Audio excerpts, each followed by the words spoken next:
Hello everybody, Paul and Matt here. Today we're talking about mortgages in Gibraltar. Something we get asked quite a lot, and for those who are planning to relocate here and they may need a mortgage to buy their property, very important to know a bit of detail. So here we are to give a professional insight into this. So mortgages in Gibraltar, from my experience, you know, relatively similar to how we would operate in the UK. Would you agree with that, Paul?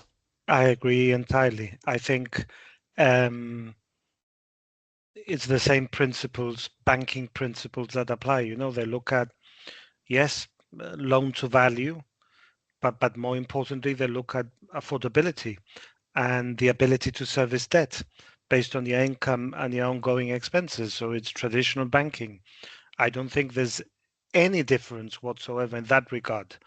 I think, affordability, ability to pay, joint income, your ongoing monthly expenses, your net worth.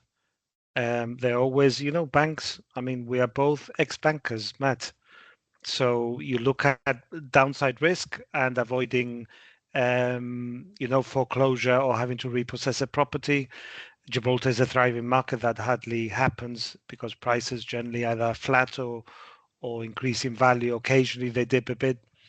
So it's relatively safe business for banks, but yes, you have to, and of course there's other criteria like age.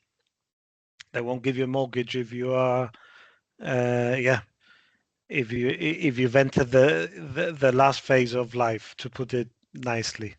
And before you say anything, Matt, I do not fall in that camp because I can see your smile and I know you well enough. Not a thing, Paul. Maybe if we record this video in a couple of years, we can change that. No, I'm joking.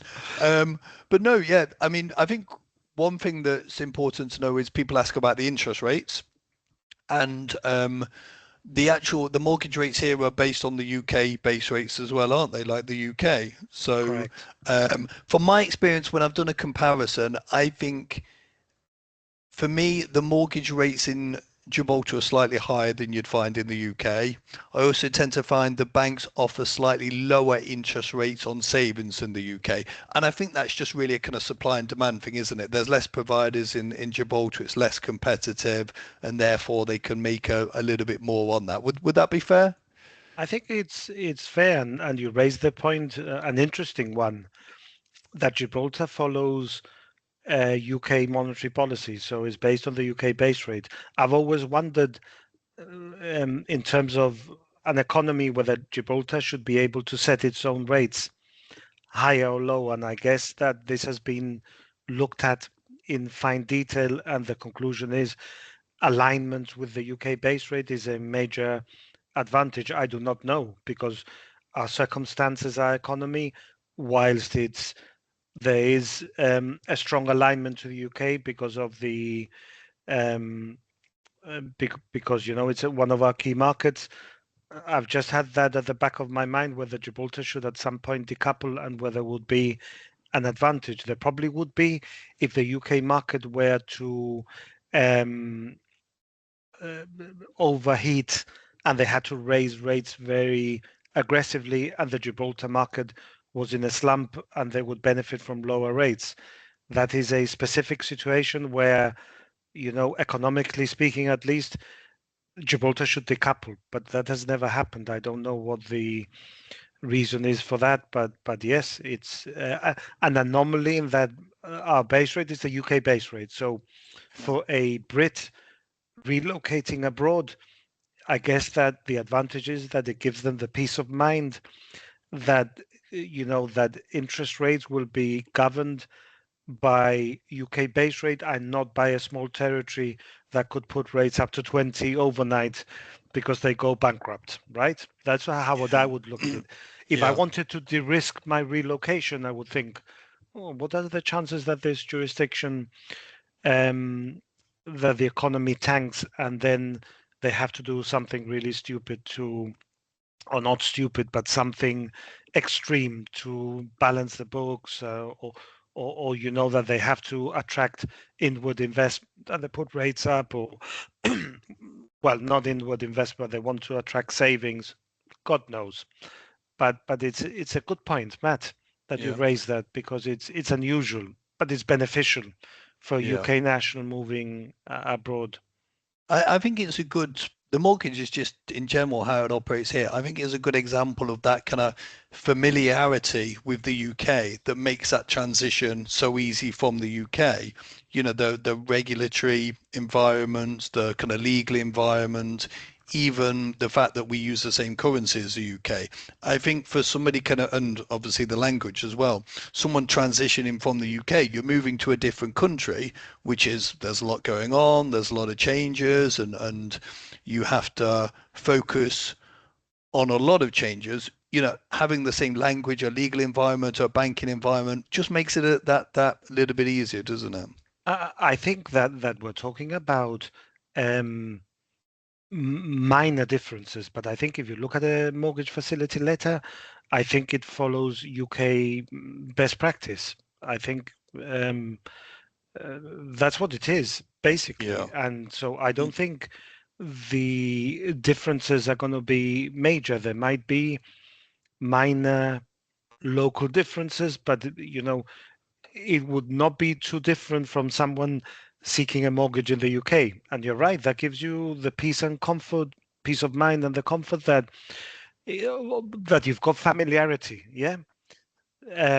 So that is, I would say, good for UK nationals coming to Gibraltar, that they're buying a property, same currency, same legal system, as you rightly say, and the legal contracts are not going to be too dissimilar. So they're going to relate to them fairly quickly, and it won't be another stress. I put it this way. Exactly. And Yeah. that's important when you move abroad and you make the decision to invest money in another jurisdiction. The documents from lenders will be very similar. You still have remortgages, equity release options, and the timing of that.